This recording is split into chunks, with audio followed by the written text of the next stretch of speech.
Formula One motorhomes are the travelling home for F1 teams. In here, it's not only where the team gets fed, but it's where the sponsors and team guests are looked after, where drivers can come and relax, but also holds the offices for the admin team and the key personnel, which you can understand in the last few seasons of Drive to Survive has even become its own character. He does not fox smash my door, tell him that. And of course, with the amount of travel that all the teams have to do across the world, these motorhomes also have to be built and dismantled with ease. And even some teams do special motorhomes like Red Bull Racing in Monaco, built specifically to be stationed on the water. But what happens to these Formula One motorhomes when they get upgraded and are no longer in use?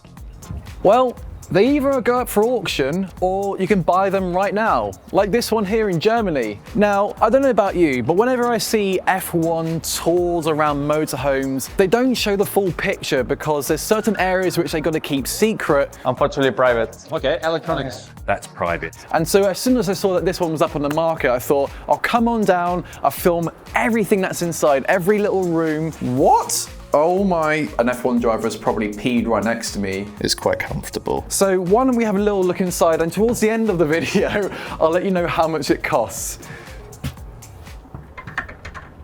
Hello? Let's crack on with the tour. On the ground floor, we have the general eating area. This is where all the team and staff will eat, have meetings, and hang out in between the sessions. TVs around the side which could show the race broadcast. This also includes 2 toilets at the very back, and next to that you'll find the bar which usually has a beer tap. And at the front you have a glass cabinet which usually shows replica helmets, steering wheels, sponsor branding, and so on. So this motorhome was actually built in Austria and it cost the team 7.8 million euros. But don't worry, that's not the final price for what it's going to be. If anything, it's much less. And all of this is designed to be completely flat packed, covering across 380 square meters. And for that, they need 5 different shipping containers, which has to be done via trucks. And they made the assembly so easily that to construct it, you only need 4 people and a crane. Next to the dining floor, you'll find the team lockers, which then leads into the kitchen. However, the only things left here are the industrial fridges, but this is where you'll find all the food being prepared on the race weekends. We then come upstairs onto the administration floor. This is mostly where you'll find the directors and the marketing department working, which also includes the driver's room. One for Esteban Ocon and the other for Sergio Perez. What? Oh my...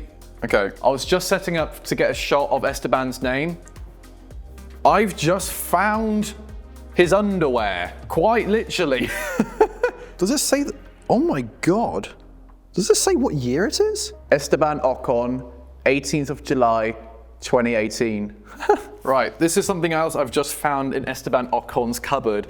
It's basically like a track guide for the Hungarian Grand Prix. And so there's multiple screenshots showing you the optimum way to drive the car, and then also loads of telemetry in here as well, and also mixing it from the dry to the wet weather.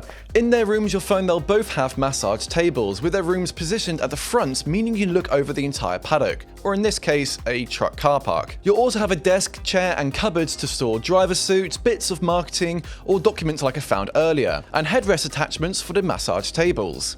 We all knew I was going to do this, and yes, it's quite comfortable. Opposite the driver's rooms is the driver's worst fear, that being the marketing department. Filled with Ethernet ports for better internet, room for their laptops, a strong sense of stress, and a good old printer which everyone will keep bugging you to use. And directly next to that, you'll have another toilet. There's times like these where I'm thinking to myself, do I really want to film in a toilet where a driver has probably peed and pooed?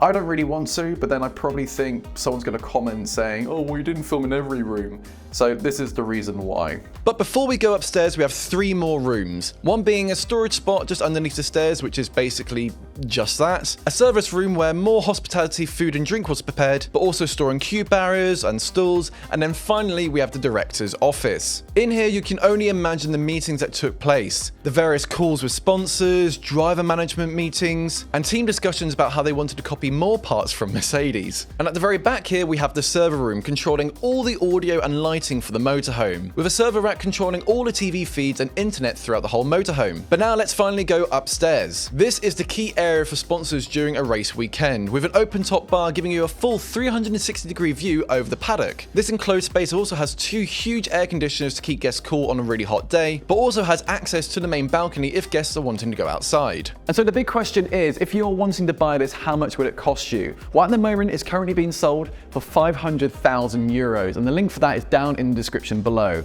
But one thing I want to mention though is that earlier I said I was in Germany, and technically I am, but also technically I'm actually home in London, according to my phone using today's sponsor, Surfshark VPN. Do you like what I did there? Good little segue. Now, every time I'm abroad, when I'm filming a video like this, I always use Surfshark VPN because it can digitally change your location to another, meaning that I'm not being restricted on my phone or my laptop or whatever I'm using. So for example, when I'm at the airport, I can digitally change my location to being back home in London. I can then access sites like the BBC iPlayer to continue watching my programs. But it's not just limited to folk like us in UK or people here in Germany. Surfshark has over 3,000 servers across 100 countries, meaning you can unlock even more geo-blocked programs and services in different territories. So if you want to give it a go, use my promo code MattAmos at checkout to get 83% off your plan, plus 3 extra months for free. And there's a 30-day money-back guarantee, so you can try all of this out, and if it's not for you, then there is no risk in cancelling. So make sure to click the link down in the description below. Hope you enjoyed the video, and I'll see you next time.